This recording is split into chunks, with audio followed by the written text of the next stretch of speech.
Bonsoir à tous. Ce soir, nous continuons sur cette question de l'apôtre Paul qui est relevée face à son discours quand il dit que Jésus est le premier ressuscité d'entre les morts. Nous avons étudié déjà plusieurs textes qui nous parlent de résurrection. Dans la traduction, nous avons vu que la traduction n'était pas tout à fait juste, même si humainement parlant, c'était la mort, qui, dans la plupart des cas, qui était au bout. Mais la mort n'était pas encore effective, on va dire. Et ce soir, nous allons commencer, comme le titre l'indique, partie 7a, c'est-à-dire qu'il y aura une 7b. Nous allons commencer à regarder ce qu'il en est des saints qui sont sortis des tombeaux le jour où Jésus est mort, à la Pâque. Nous allons lire le texte. Et comme pour Lazare, il faut véritablement prendre toute la profondeur du contexte dans lequel cela est arrivé. Et on le sait, c'est la mort de Jésus sur la croix. Et nous n'allons pas regarder évidemment tout ce qui s'est passé, puisqu'il s'est passé beaucoup de choses. Mais ce qui va concerner la compréhension de qui sont ces saints et de qu'est-ce qui s'est passé exactement. Comme à notre habitude, pour que chaque série soit complète, je reviens sur rapidement la phrase de l'apôtre Paul dans Actes chapitre 26, où il dit que, dans une rhétorique face à Festus, entre autres, il utilise l'argument en disant « ressusciter le premier d'entre les morts ». Et littéralement, puisqu'il est ressuscité d'entre les morts. Donc ça veut dire que c'est vraiment fondamental, parce que sinon, si ce n'est pas vrai, alors il y a quelque chose après qui n'est pas vrai. C'est une démonstration en quelque sorte. Or, il semble dans les textes, et on en a étudié plusieurs maintenant, que Jésus ne soit pas le premier à être ressuscité d'entre les morts. Alors, j'ai eu beaucoup de commentaires qui me disent « Oui, mais Jésus est le seul qui ne soit pas mort à nouveau dans sa résurrection. » Je l'entends bien. Donc ça fait une différence, de toute façon, avec toute autre résurrection qu'il y a pu y avoir, qu'il y aurait pu avoir ou qu'il y a eu, peu importe. Certes, mais le texte ne le dit pas. C'est-à-dire que l'apôtre Paul ne dit pas « Il est le premier à être ressuscité pour toujours. » Vous voyez ? Donc il y a bien... Alors on peut essayer de trouver un biais à cette rhétorique de paulinienne en se disant, il a voulu dire que, mais personnellement j'aime bien, et je pense que vous l'avez remarqué, coller au texte et ne pas commencer à supposer que, ou il est évident que, parce que alors là il est évident que, c'est évident pour certains et pas pour d'autres. Et d'autres choses sont évidentes pour les autres et pas pour les premiers. Donc ça devient vite compliqué. Donc il vaut mieux rester sur le texte, quitte d'ailleurs parfois, si on ne comprend pas, à dire je ne comprends pas et je reviendrai plus tard.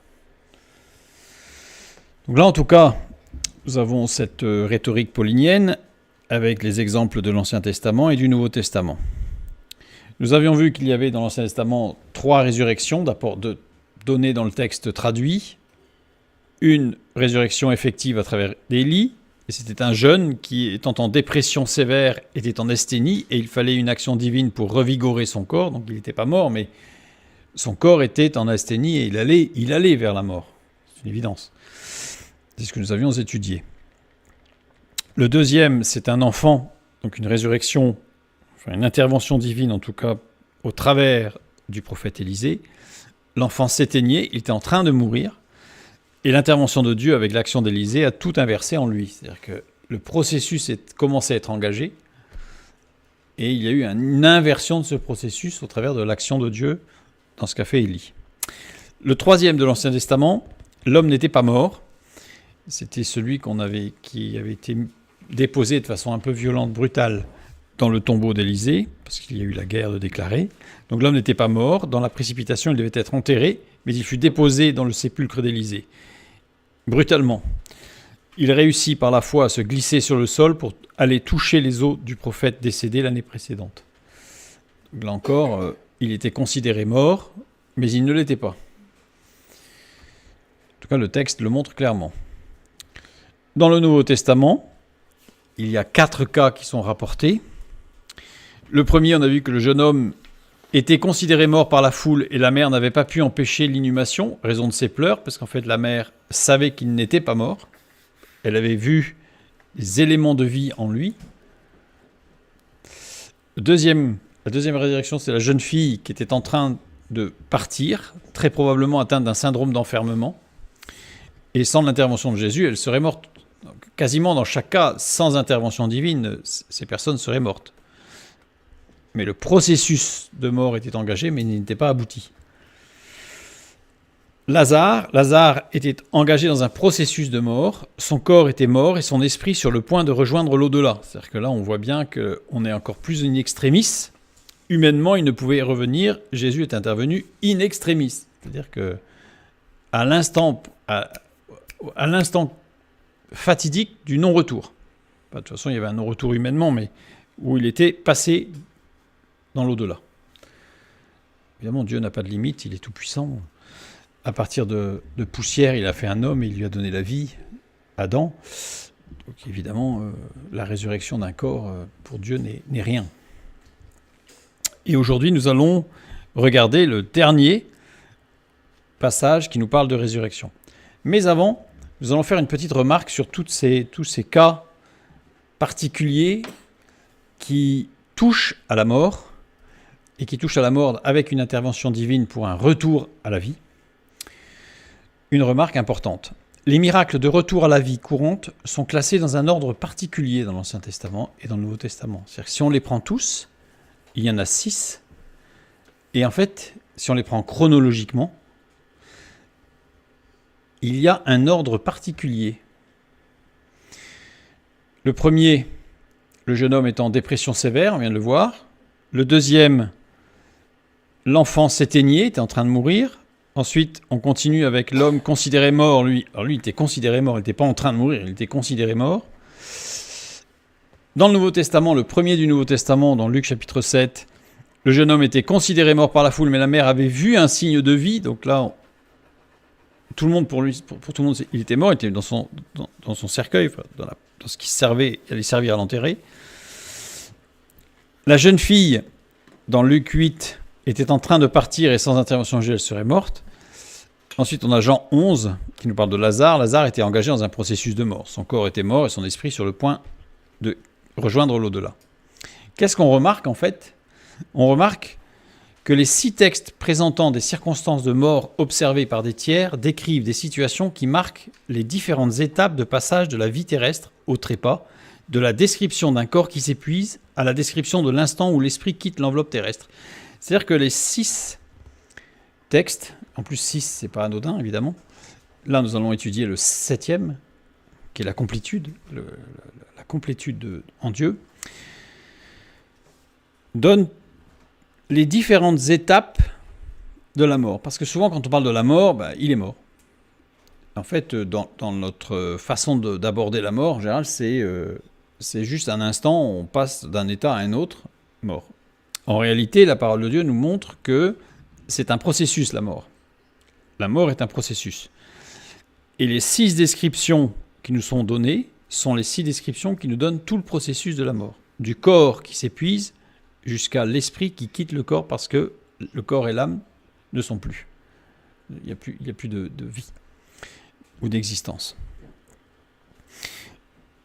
Donc on a une progression en fait qui arrive jusqu'à le dernier élément de description que nous allons commencer à regarder ce soir.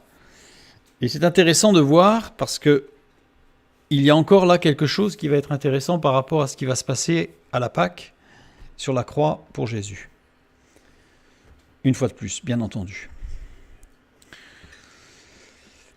Donc le texte maintenant.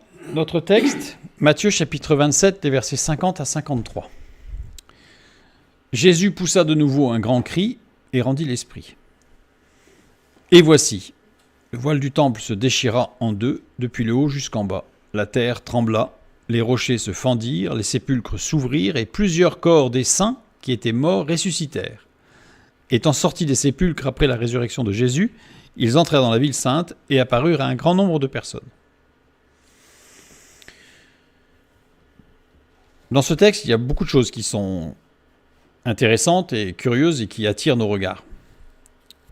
Les premières, on y reviendra, c'est la manière de description de la mort de Jésus. C'est le seul texte où on nous parle qu'il rendit l'esprit. On n'a pas dit « il est mort ». Il mourut, parce que des gens qui sont morts, ou il mourut de maladie, de façon violente ou pas, il y en a plusieurs. Mais là, il n'est pas dit qu'il est mort. Il dit « il rendit l'esprit ». Particulier. On va le voir tout à l'heure. Évidemment, la description qui suit est très particulière aussi. Et puis, il y a quelque chose qui va nous... Plusieurs choses, moi, qui m'attirent, mais qui attirent mon regard. Mais ce qui m'a interpellé le plus, et depuis très longtemps qui m'a interpellé à la lecture de ce texte, c'est... On y lit que la terre trembla, que les rochers se fendirent, les sépulcres s'ouvrirent. Donc là, on voit une sorte de déroulement naturel de tremblement de terre, des sépulcres qui s'ouvrent parce qu'il y a un tremblement de terre, des rochers qui se fendent. Jusque-là, pas de surprise. Des sépulcres qui s'ouvrent puisqu'il y avait une pierre devant, donc si la terre tremble suffisamment, la pierre peut rouler. Okay. Et plusieurs corps des saints qui étaient morts ressuscitèrent. Alors, la première chose qui m'interpelle, et ça on le verra la prochaine fois, mais je le souligne parce que c'est vraiment quand même très curieux, le corps des saints. Si je m'arrête à cette description, il n'y a que leur corps qui est ressuscité. Pourquoi on ne dit pas les saints ? C'est curieux. Quand on nous dit que Lazare est ressuscité, on ne dit pas le corps de Lazare est ressuscité. On dit Lazare est ressuscité. Là, pourquoi le corps des saints ? Ça donne presque l'impression qu'ils n'avaient pas d'esprit, en fait. C'est surprenant comme description. Et le deuxième point qui est surprenant, c'est que là, on voit que Jésus pousse un grand cri, donc il rend l'esprit. Voilà, c'est fini, c'est son dernier souffle. Mais c'est qu'après sa résurrection qu'ils sont sortis. Après la résurrection de Jésus, ils entraient dans la ville. Étant sortis des sépulcres après la résurrection de Jésus. Donc c'est-à-dire qu'ils seraient restés 3 jours à attendre. Donc ça montre que ce qui s'est passé là, il y a quelque chose qui dans la description n'est pas cohérente en fait. Donc ça, on y rentrera plus dans le détail la prochaine fois. Mais c'est juste pour souligner que ce texte, que l'on lit en général très rapidement, parce que en plus c'est vrai que le moment qui entoure ce petit texte est poignant et lourd de conséquences. Enfin, il se passe beaucoup de choses quand même. Donc on est plus attiré par ce qui se passe ailleurs que par ce texte. Mais quand on s'y arrête, on se rend compte que ce texte il est particulier. Et il attire nos regards sur des choses un peu particulières. Et surtout, là, on va s'arrêter tout particulièrement sur « et voici ». Et voici en grec « idou ». Idou, qui veut dire une interjection qui veut dire « voici, voilà », pour offrir ou recevoir quelque chose. En particulier, pour dire que le but de l'action précédente est atteint, et en voici le résultat. C'est-à-dire que c'est pas incroyable, il s'est aussi passé ça. C'est que ce qui se passe là est directement le résultat de ce qui se passe juste avant. Donc ça veut dire que ce qui se passe juste avant, le résultat, alors d'abord le résultat c'est 1, le voile du temple se déchira, 2, la terre trembla, les rochers se fendirent, 3, les sépulcres s'ouvrirent, et plusieurs corps des saints qui étaient morts ressuscitèrent. Donc on a différentes choses qui vont se passer dans un certain ordre. C'est le résultat. Le résultat de Jésus qui rend l'esprit. Et l'action précédente, c'est quoi ? C'est Jésus qui pousse un grand cri et qui rend l'esprit. Donc cette action, qui est très courte, découle sur des choses très importantes. Alors, regardons qu'est-ce qui s'est passé pour bien comprendre. Et c'est là qu'on va voir tout le sens de tous les textes de l'Ancien et du Nouveau Testament qui nous parlent de mort avec une inversion du processus de mort. Jésus poussa de grands cris et rendit l'esprit. De nouveau un grand cri. De nouveau, Paline. Paline, littéralement, c'est renouvellement ou répétition de l'action. Une fois de plus. Encore une fois. Donc, il poussa encore une fois un grand cri. C'est-à-dire qu'il y en a eu un avant. Là, il y a eu à nouveau un cri.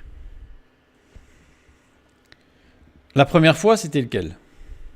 Quel était le premier cri? Matthieu 27, 46, quelques versets précédents, évidemment.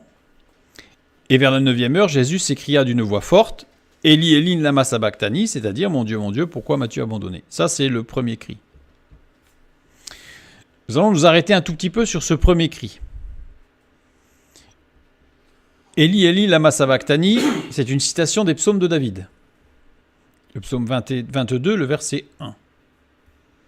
Qui, dans la structure des psaumes, on sait que le psaume est en 5 livres. Le premier livre, c'est du psaume 1 au psaume 41. Il est lui-même décomposé en 3 sous-parties. D'accord? Et chacune, la première des 3 sous-parties en 3 encore, puis la seconde en 5 et la dernière en 3. Et il y a un chiasme pour montrer que le psaume le plus important, qui est mis en valeur, qui est central dans le premier livre des psaumes, du psaume 1 au psaume 41, c'est le psaume 22. Psaume 22 qui dit « Eli, Eli, lama sabachthani ». Évidemment, le point central du premier livre des psaumes, c'est l'œuvre de Jésus sur la croix. Parce qu'on a l'impression que les psaumes, c'est une sorte de recueil de différentes choses qui ont été compulsées un petit peu dans un ordre assez aléatoire d'ailleurs, puisqu'on voit il y a des psaumes, parfois c'est des psaumes qui sont plus anciens, qui sont placés après, enfin on se dit c'est bizarre. En fait, c'est pas bizarre, c'est que la structure est faite pour souligner certaines choses. Voilà, donc ici on a le psaume 22, le verset 1, qui est cité par Jésus. Et il dit « Mon Dieu, pourquoi m'as-tu abandonné ?» Ce verbe « abandonner », je trouve une fois de plus très dommageable d'avoir traduit comme cela, comme si Dieu avait abandonné Jésus, puisque ça a découlé sur des tas de théories, des hérésies en fait, tout aussi écartées du texte biblique les unes que les autres. En tout cas ici, « ekatalleipo », abandonné, construit sur 2 mots, en plus kataleipo, n étant à l'intérieur d'eux, et kataleipo construit lui aussi sur 2 mots, kata plus leipo. Donc on a un mot très très construit. Kata envers ou le long d'eux, et leipo, laisser quelqu'un dans une situation difficile. Il est conjugué à l'aoriste second. Décrit une action présente qui se concrétisera dans le futur. C'est-à-dire qu'il va y avoir des conséquences dans le futur, et en particulier dans le texte du Nouveau Testament, cet aoriste second donne pour l'éternité, des conséquences dans l'éternité. Pourquoi m'as-tu abandonné? Inati. Inati, en grec, construit lui aussi sur 2 mots, ina plus tis. Ina amène une idée de démonstration. Donc c'est pas un pourquoi un peu vague, en disant il ne se passe rien, je ne comprends pas, puisqu'on a l'idée qu'il se passe quelque chose qui sert de démonstration. Tis, pronom indéfini utilisé pour ne pas définir précisément qui est la personne, mais désigner ce à quoi elle est apparentée. Ici, Jésus demande au Père de ne pas le laisser dans la situation future, issue de sa situation actuelle, comme démonstration qu'il ne laisse personne, quel qu'il soit dans sa situation, s'il se tourne vers lui. C'est-à-dire que cette prière, c'est de dire, c'est pas « s'il te plaît, ne m'abandonne pas » ou « pourquoi m'as-tu abandonné ?» mais c'est plutôt « il y a une démonstration de « je pars vers la mort, mais tu ne vas pas me laisser dans la mort ». C'est ce qu'on peut appeler une parole de foi, mais la foi dans le sens où il est en relation avec Dieu. Et donc Jésus demande au Père de faire une démonstration. Il ne demande pas de le sortir de cette situation, puisqu'il sait qu'il va le sortir de cette situation. Mais il demande au Père de ne pas le laisser dans la situation future issue de cette situation. Il est en train de mourir, de ne pas le laisser là, comme démonstration. C'est une démonstration de puissance, comme quoi Dieu, justement, n'abandonnera personne dans la situation dans laquelle il est. Donc ça, on va le garder à l'esprit, et on continue rapidement, parce que ce n'est pas le sujet de ce soir. C'est la situation du psaume 22. Donc on va aller voir le psaume 22, le verset 1, au chef des chantres, sur Biche de l'Aurore, psaume de David. « Mon Dieu, pourquoi m'as-tu abandonné? Et t'éloignes-tu sans me secourir, sans écouter mes plaintes ?» Alors on ne va pas étudier tout, parce que ce serait trop long, c'est pas le sujet, comme je l'ai dit. mon Dieu, pourquoi m'as-tu abandonné? Eli, Eli, lama azbtani. Puisqu'en fait, en grec, le grec a retranscrit phonétiquement ce qui avait été entendu, mais là, on a l'hébreu, qui est légèrement différent dans la prononciation. Ici, le verbe azab. Azab, laisser derrière soi en abandonnant l'autre dans une situation difficile après avoir marché ensemble. Laisser aller librement. Désigne quelque chose d'inconnu. Construit sur le noyau même et, qui désigne l'inconnu au-delà du visible, au-delà de l'horizon, c'est-à-dire l'inaccessible. C'est ce qui est par-delà le sensible. Racine qui désignait la peur des tempêtes en haute mer, là où nulle terre n'était plus visible. Là, je renvoie vers l'étude sur mon Dieu, pourquoi m'as-tu abandonné, pour avoir plus de détails sur tout cela. Là, c'est juste un petit résumé, juste quelques points qui nous intéressent tout particulièrement. Ce qui est intéressant, c'est que dans cette phrase, mon Dieu, pourquoi m'as-tu abandonné, littéralement, dans son écriture littérale, Jésus exprime un début de changement de situation avec une rupture forte pour aller vers un état intermédiaire qui conduira au-delà du visible, au-delà du tangible et du saisissable. C'est la mort. En fait, par cette phrase, Jésus montre qu'il a conscience que ça y est, le processus est commencé. Il commence le processus de la mort. La mort n'est pas intervenue comme ça, tout d'un coup, il expira, pouf, ça y est. Il y a une sorte de demi-tour, là, en un instant. Par cette phrase, Jésus annonce qu'il a bien conscience du processus de mort, de son corps qui s'effondre. Évidemment, son corps a souffert avant, mais c'est là le moment où il a conscience que son corps s'éteint. Ça y est, le processus est engagé.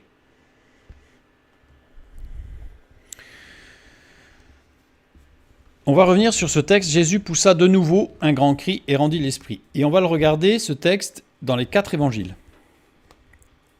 Parce qu'on va voir des choses un petit peu surprenantes, mais qui vont s'expliquer et qui vont s'éclairer, les unes avec les autres. Dans Matthieu, notre texte, Jésus poussa de nouveau un grand cri et rendit l'esprit. Dans Marc, au chapitre 15 et au verset 37, nous lisons « Mais Jésus, ayant poussé un grand cri, expira. » Luc 23, 46, Jésus s'écria d'une voix forte « Père, je remets mon esprit entre tes mains. » Et en disant ces paroles, il expira. Remarquez qu'il n'y a aucun évangéliste qui parle de mort. Il parle du processus de mort. C'est beaucoup plus précis en fait. C'est pas pour éluder la question, pas du tout. C'est pour être beaucoup plus précis. Et dans Jean, au chapitre 19 et au verset 30, quand Jésus eut pris le vinaigre, il dit « Tout est accompli » et en baissant la tête, il rendit l'esprit. Maintenant, je vais surligner les mots grecs, parce que parfois les traductions pour le même mot ne donnent pas exactement la même chose, donc je vais surligner de différentes couleurs là où il y a les mêmes expressions en grec. Voilà, donc on a le « un grand cri » qui est retranscrit aussi par c'est exactement la même expression, hein, « un grand cri » dans Marc et qui a été traduit par « d'une voix forte » dans Luc, alors que c'est la même expression grecque. Il nous est parlé d'esprit dans Matthieu, dans Marc et dans Jean. Dans Marc et Luc, ce sont les seuls qui emploient le terme « expira ». Et on se rend compte que « rendit l'esprit », le verbe « rendre », qui est utilisé dans Matthieu en grec, eh bien en fait il est dans Marc et il a été traduit par « ayant poussé ». Un grand cri. Mais par contre, dans Jean, « rendre l'esprit », en fait c'est un autre verbe, qui n'est employé que par Jean. Donc on va un petit peu regarder pourquoi il y a ces différences. Père, je remets mon esprit entre tes mains. Citation des psaumes de David. Psaume 31, le début du verset 5. Je remets mon esprit entre tes mains. C'est ce qui est écrit dans le psaume 31. Et la fin du verset 5. Tu me délivreras, éternel Dieu de vérité. C'est-à-dire qu'en fait, Jésus, dans un dernier effort physique, prononce le début du verset 5, mais laisse en suspens, non pas parce qu'il a des doutes, mais c'est parce que je pense que physiquement, il était au bout là. Mais il a donné, Père, je remets mon esprit entre tes mains, tu me délivreras, éternel Dieu de vérité. C'est la réponse à ce qu'il avait dit, le pourquoi. Je remets, le verbe remettre ici, dans Luc, Paratithémie.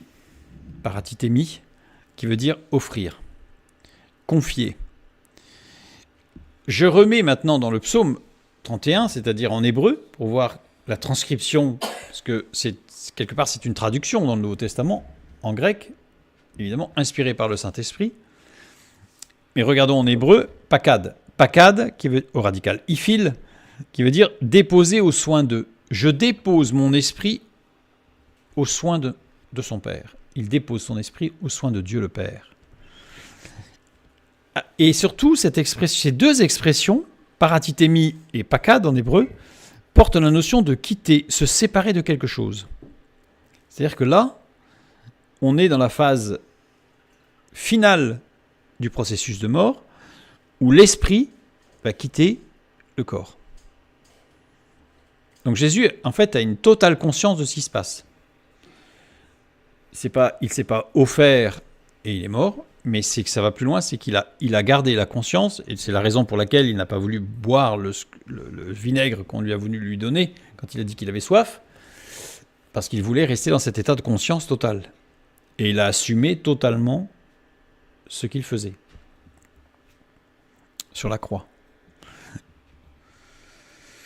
Il rendit l'esprit, aphiémi, dans Matthieu. Aphiémi, qui se trouve aussi dans Marc et qui a été traduit par ayant poussé un grand cri. Aphiémi. Le sens commun d'aphiémi. Laisser faire, ne pas résister. Sens juridique. Il a deux sens, aphiémi. Un sens juridique, acquittement d'une charge ou d'un engagement. Se libérer d'une charge, remettre sa charge. Se dégager, renoncer à une charge avec une rupture totale et définitive d'un contrat.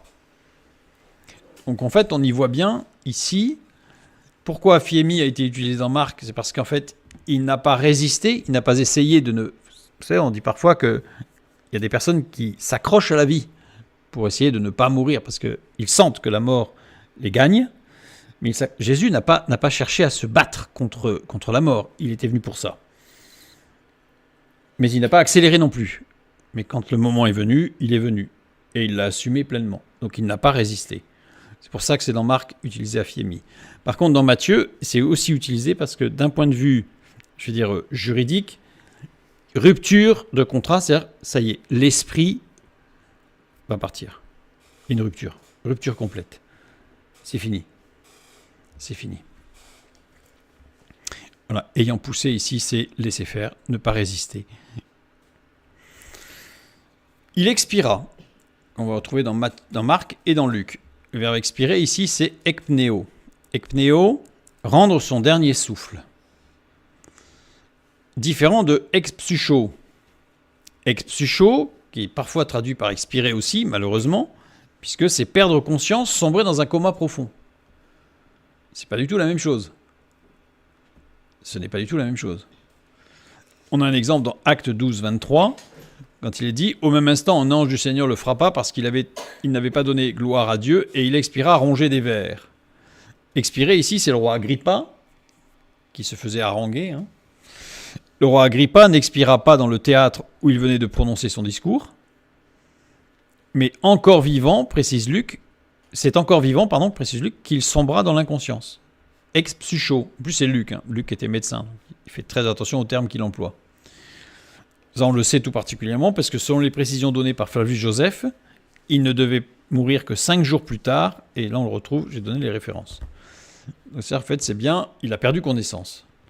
Parce qu'on a l'impression que là, il est mort à l'instant T. En fait, non.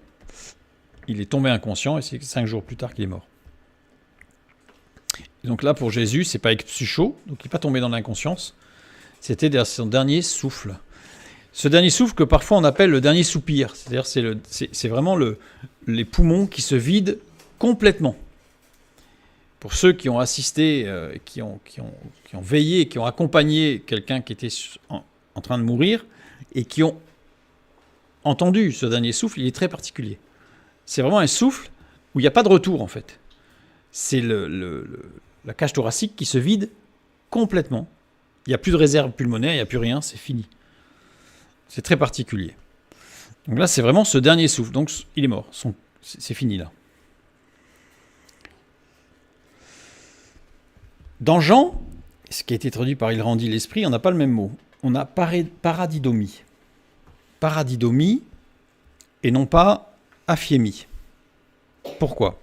Paradidomie est formée de deux mots, para, employé avec les verbes de mouvement, aller, venir, apporter, donner, donc c'est pour donner du mouvement, désigne une origine, un point de départ ou le point d'arrivée, le but à atteindre. C'est-à-dire soit c'est le point de départ, para, soit le but à atteindre.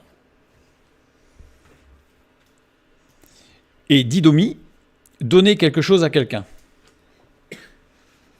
Exposer, donner la parole, transmettre un savoir, ça c'est paradidomie. Paradidomie, du fait, ça veut dire transmettre un savoir, un souvenir, un élément commémoratif. Transmettre un récit, un texte, une parole donnée. Avoir envie de transmettre. Se livrer au tribunal.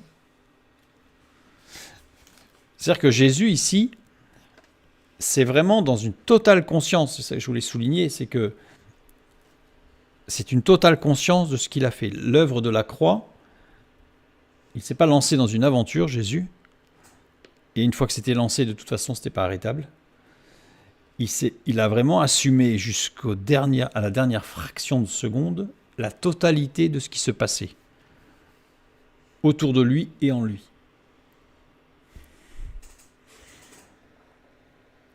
Description donc de toutes les étapes de la mort. En fait, on a dans ces 4 textes toutes les étapes de la mort. Jésus est passé par toutes les étapes de la mort. Ça a été une mort violente, mais il est quand même passé par tout le processus de mort, comme chacun des êtres humains passe. Après, ce processus est plus ou moins court, plus ou moins long, en fonction des circonstances, en fonction d'un tas de choses. Mais Jésus a assumé pleinement tout ce processus à la croix. Nous avions vu le « et voici ». Avec ce « Jésus poussa de nouveau un grand cri ». Je ne l'ai pas mis en diaporama, mais je le souligne parce que c'est vraiment très très profond. Vous savez, quand Jésus lave les pieds de ses disciples, il est dit qu'il retire ses vêtements, et à sa ceinture, il met une sorte de serviette, un tissu, avec lequel il va essuyer les pieds de ses disciples. Et ensuite, il dit qu'il reprit ses vêtements. Eh bien, c'est Paline. Il reprit de nouveau ses vêtements, avec d'autres expressions, etc., lambano, paline, etc. C'était une image du fait que Jésus allait déposer sa vie et la reprendre.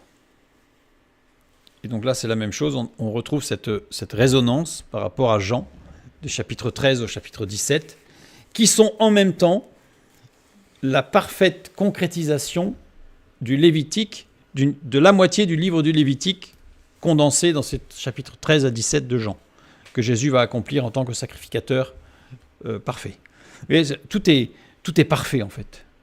Tout est totalement parfait et assumé jusque dans le moindre détail, à la moindre fraction de seconde. Ici, le but de l'action précédente est atteint. Ce but, c'est la mort. Philippiens 2, chapitre 2, verset 8, pardon. Il s'est humilié lui-même, se rendant obéissant jusqu'à la mort, même jusqu'à la mort de la croix. C'est intéressant parce que les mots mort ici, c'est thanatos. Thanatos qu'on a rencontré la dernière fois, parce qu'il y a plusieurs mots qui décrivent la mort, mais la thanatos, c'est la séparation de l'âme et du corps par laquelle se termine la vie sur la terre. Donc c'est vraiment le... Thanatos, ça décrit la mort, le dernier élément du processus de mort. Le dernier élément du processus de mort, thanatos. Donc, il a été obéissant même dans le processus de mort, il a été obéissant. C'est-à-dire, même dans le processus de la mort, il a été obéissant jusqu'au dernier élément. Jean 3, 16, 17, ce but ultime, Jean 3, 16, 17, car Dieu a tant aimé le monde qu'il a donné son Fils unique, et on a compris que Dieu a donné son Fils unique, mais que le Fils unique a été obéissant, c'est pour ça que j'ai mis Philippiens 2, 8 aussi, afin que quiconque croit en lui ne périsse point, mais qu'il ait la vie éternelle. Parce que l'objectif, c'est pas que Jésus meure. Ça s'arrête pas là. C'est pas Jésus meurt, c'est pas ça l'objectif. L'objectif, c'est qu'il meure pour nous donner la vie. Dieu, en effet, n'a pas envoyé son Fils dans le monde pour qu'il juge le monde, mais pour que le monde soit sauvé par lui. Donc l'objectif, évidemment, c'est d'offrir le salut à tous. À tous. Jean 10, versets 10 et 11.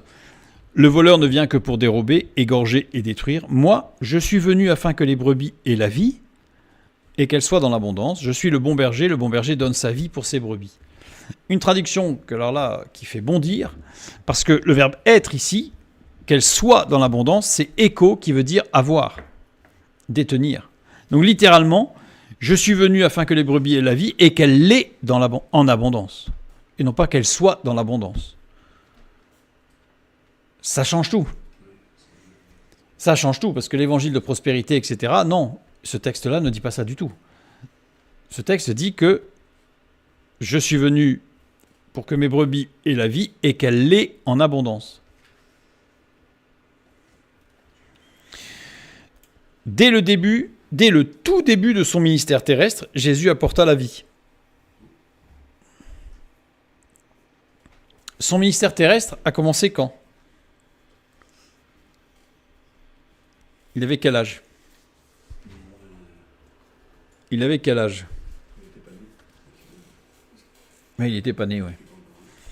Son ministère terrestre a commencé à la fécondation de l'ovule de Marie. C'est là qu'a commencé son ministère terrestre. Et on va le regarder rapidement, parce que dans notre contexte, c'est très important. Luc 1, 36. Voici, Élisabeth, ta parente, a conçu, elle aussi, un fils en sa vieillesse, et celle qui était appelée stérile est dans son 6e mois. Donc là, il s'agit de l'annonce faite à Marie, qu'elle va porter le Sauveur, couverte par le Saint-Esprit, et en même temps, l'ange lui annonce que sa parente, Élisabeth, elle aussi, est enceinte. Celle qui était appelée stérile. Si je reprends les mots dans le bon ordre, voici Élisabeth, ta parente, elle a conçu aussi un fils dans sa vieillesse, et elle est dans son 6e mois, celle qui était appelée stérile. Elle a conçu. Le verbe concevoir ici, soulambano. Soulambano, qui veut dire être enceinte. Bon, elle est enceinte. Se rendre prisonnier d'eux. Je ne vais pas rentrer dans le détail du pourquoi. Ce qui va nous intéresser, c'est qu'elle est enceinte. Ce qui est surprenant, c'est qu'il est conjugué au mode parfait. Or, le mode parfait, c'est un temps du passé. C'est un temps où il y a eu quelque chose qui n'est plus. De l'imparfait aurait été, elle a été enceinte et puis elle continue à l'être. Mais là, c'est du parfait. L'action est terminée dans le passé. L'action vient juste de se terminer. Et il n'y a pas le aussi. Ça se comprend bien, parce que si l'ange est en train d'annoncer à Marie qu'elle va être enceinte, et qu'en même temps il annonce que Élisabeth a été enceinte mais qu'elle ne l'est plus, mais que toi aussi c'est pareil, ça pose problème. Donc il n'y a pas le aussi, évidemment. Elle est dans son 6e mois. Le passage du 6e mois au 7e mois de la vie intra-utérine est très important, puisque l'enfant est viable. Prématuré, certes, mais viable.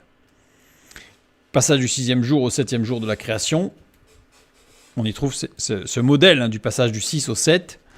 L'homme sort du registre de créature pour devenir sous le souffle de l'esprit un collaborateur de Dieu. C'est au 6e jour que l'embryon produit des hormones qui signalent au corps de la mère qu'elle est enceinte.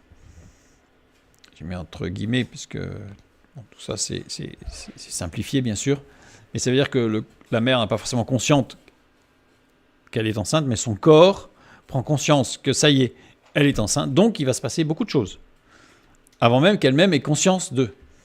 D'ailleurs, ce qui va se produire va l'amener à prendre conscience qu'elle est enceinte. Noé avait 600 ans lorsqu'il entra dans l'arche et il est rentré dans sa 700e année quand le déluge est arrivé. Le peuple hébreu a quelques 600 ans depuis Noé lorsqu'il sort d'Égypte. Passage à la 700e année, donc du 6 au 7, toujours, qui est le symbole du passage, évidemment, à la vie pleine. Okay, un élément viable, une vie pleine, complète. D'où la complétude du 7. Donc l'enfant est viable, mais Soulambano est conjugué au mode parfait. Ça veut dire qu'il est viable, mais il ne vit plus.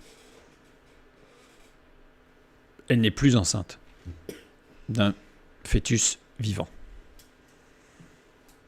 C'est une annonce terrible faite à Marie. Révélation tragique qui suit une autre révélation qui est merveilleuse, elle. Alors, pour avoir plus de détails, il y a une étude qui porte spécifiquement sur pourquoi, comment, pourquoi ce qu'on appelle stérile alors qu'elle n'était pas stérile. Enfin, tout ça c'est détaillé dans le texte biblique. Et là, ce n'est pas le sujet de ce soir.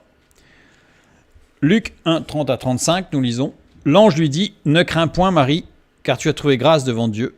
Et voici, tu deviendras enceinte et tu enfanteras un fils et tu lui donneras le nom de Jésus. Il sera grand, il sera appelé Fils du Très-Haut. Et Dieu Seigneur Dieu lui donnera le trône de David, son père. Il régnera sur la maison de Jacob éternellement, et son règne n'aura point de fin. » Marie dit à l'ange, « Comment cela se fera-t-il, puisque je ne connais point d'homme ?» L'ange lui répondit, « Le Saint-Esprit viendra sur toi, et la puissance du Très-Haut te couvrira de son ombre. C'est pourquoi le Saint-Enfant qui naîtra de toi sera appelé Fils de Dieu. » Jésus, Iesous, en grec, qui reprend le terme hébraïque Yeshua.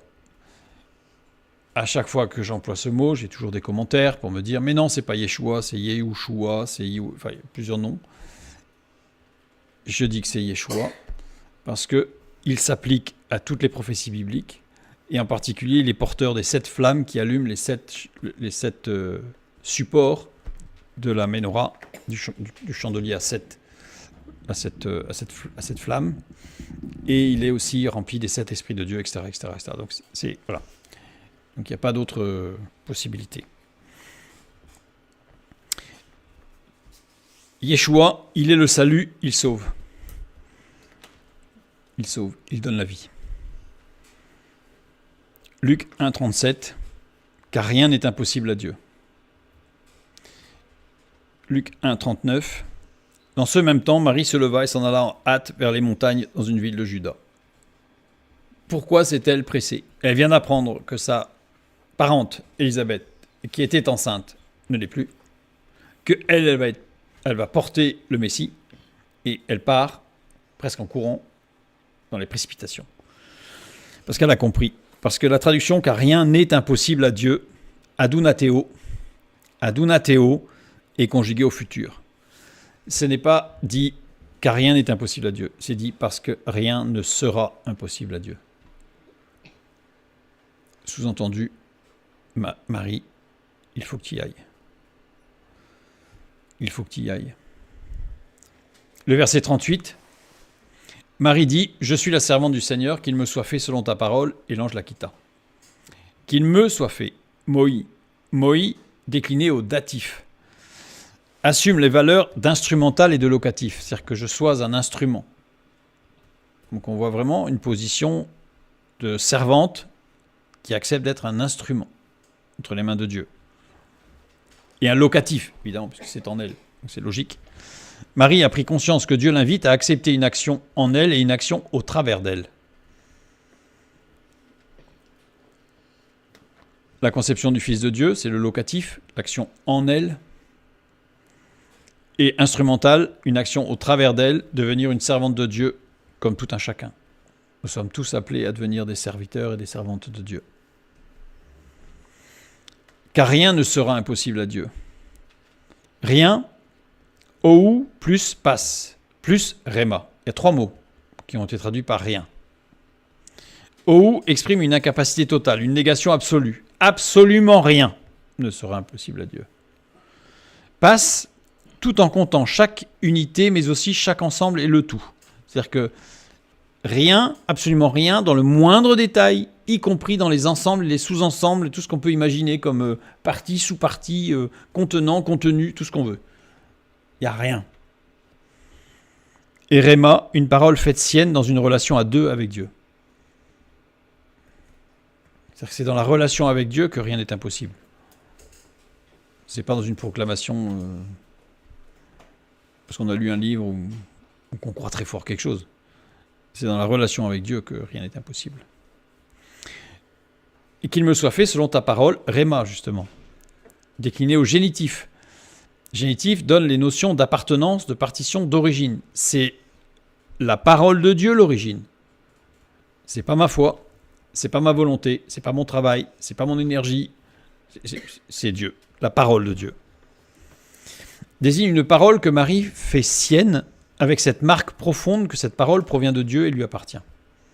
Elle provient de Dieu et elle lui appartient, cette parole. C'est pas parce que j'ai reçu une parole de Dieu qu'elle m'appartient, cette parole. Elle appartient à Dieu, cette parole. Et donc moi, je suis simplement le réceptacle et le serviteur ou la servante. Luc 1, 39. Dans ce même temps, Marie se leva et s'en alla en hâte vers les montagnes dans une ville de Juda. Les versets 40 et 41, toujours Luc 1. Elle entra dans la maison de Zacharie et salua Élisabeth. Dès qu'Élisabeth entendit la salutation de Marie, son enfant tressaillit dans son sein et elle fut remplie du Saint-Esprit. Il y a un mot qui n'est pas traduit, ginomai. Ginomai qui veut dire devenir. Revenir au passé ou à un état passé. Conjugué à l'aoriste second et à la voix moyenne déponente. Donc c'est le Saint-Esprit qui pousse et qui interpelle sur quelque chose qui aura une répercussion sur l'éternité. Et l'enfant tressaillit. Skirtao. Skirtao. Faire un bond sans aucune notion de joie. En fait, l'enfant, elle a senti l'enfant bouger, faire un bond dans son ventre. Luc était médecin. Or, skirtao, c'est un terme médical utilisé par Hippocrate, entre autres, mais aussi par Dioscoride, pour décrire un ou plusieurs sursauts qui expriment l'extrême bouleversement comportemental auquel un individu est en proie. C'est-à-dire qu'en fait, il s'est passé quelque chose à cet instant-là qui fait que le statut du fœtus Jean a changé. Il est passé de mort à vivant. Donc le premier miracle, je dirais, de l'incarnation du Fils de Dieu est là. Là. 3 occurrences bibliques de skirtao. Luc 1, 44. Car voici aussitôt que la voix de ta salutation a frappé mon oreille, l'enfant a tressailli d'allégresse. Donc là, c'est Élisabeth qui rend témoignage de ce qui s'est passé en elle. Luc 6, 22 et 23. Heureux serez-vous lorsque les hommes vous haïront, lorsqu'on vous chassera, vous outragera et qu'on rejettera votre nom comme infâme à cause du Fils de l'homme. Réjouissez-vous en ce jour-là et tressaillez d'allégresse. Traduction forcée. Traduction forcée, parce que skirtao, ça veut dire tressaillir d'allégresse. Comme si on pouvait tressaillir d'allégresse d'être martyrisé. Non, mais il faut juste être un petit peu sensé quand même. Parce que votre récompense sera grande dans le ciel, car c'est ainsi que leur père traitait les prophètes. 3 occurrences bibliques uniquement chez Luc, qui est médecin. Donc il sait très bien pourquoi il emploie ce terme technique. C'est un terme de médecine qu'il emploie. Donc ça veut dire que le terme de Luc chapitre 6, « Heureux serez-vous », littéralement, ce serait « Réjouissez-vous en ce jour-là et revenez à la vie en exprimant l'extrême bouleversement existentiel en considérant que votre récompense sera grande dans le ciel. » C'est ce que ça veut dire. On n'est plus du tout dans le tressaillir d'allégresse, quoi. Au contraire, on est dans quelque chose de profond dans la souffrance. Donc je reviens ici sur dès le tout début de son ministère terrestre, Jésus apporta la vie. On l'a vu parce que, en fait, si on regarde le texte biblique, c'est à cet instant-là que Marie devient enceinte. En fait, la concomitance des temps, c'est qu'à l'instant où elle est enceinte, à cet instant-là, il y a un miracle, la vie. C'est la vie. C'est la vie. Dans le sein d'Élisabeth. Avec cet enfant qui tressaille, qui fait un bond parce qu'il est passé de mort à vivant. Puisque le texte biblique nous montre, et je renvoie vers l'étude, que Élisabeth savait très bien de quoi il en retournait, puisqu'Élisabeth avait fait de multiples fausses couches. C'est Luc qui en parle, et Luc qui est médecin et qui décrit très très bien, avec beaucoup de pudeur et de discrétion, mais très bien, ce qui s'est passé pour Élisabeth. Et d'où Élisabeth qui voulait rester discrète, parce que jusqu'à présent, c'était des fausses couches. Donc là, il y avait encore cette ombre qui plane. Même s'il y a une parole de Dieu, il y a encore l'ombre qui plane. Et là, terrible, elle ne sent plus l'enfant qui bouge. Marie vient la voir et l'enfant bouge. Et on imagine, on comprend beaucoup mieux la joie qu'elle exprime au travers de ce qu'elle va dire juste dans la suite. C'est une sorte de cantique de joie, en fait. Parce qu'elle a compris que ça y est, le miracle. Le miracle. Le miracle que l'enfant est vivant et le miracle en elle, qui va lui permettre d'aller jusqu'au bout. Et elle est allée jusqu'au bout de sa grossesse, comme on le sait, parce que Marie est restée 3 mois après. C'est-à-dire au 9e mois. Elle a assisté Élisabeth à l'accouchement. Ce qui lui a permis d'abord, elle aussi, jeune, de voir ce qui se passait, comment ça se passait, etc. Et ensuite d'assumer sa grossesse, pleinement, avec tous les conseils d'Élisabeth. Vous voyez, toute la concomitance des temps, tout ça, c'est d'une précision extraordinaire. Donc,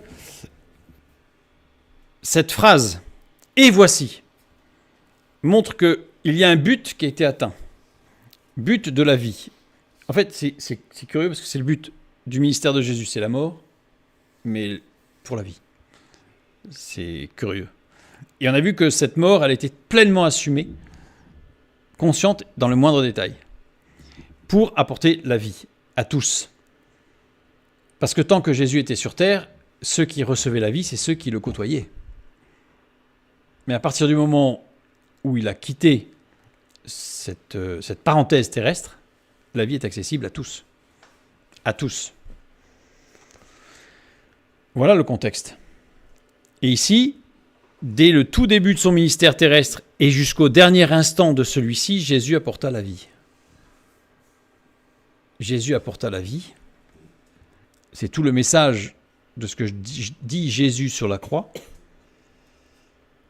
à la Pâque.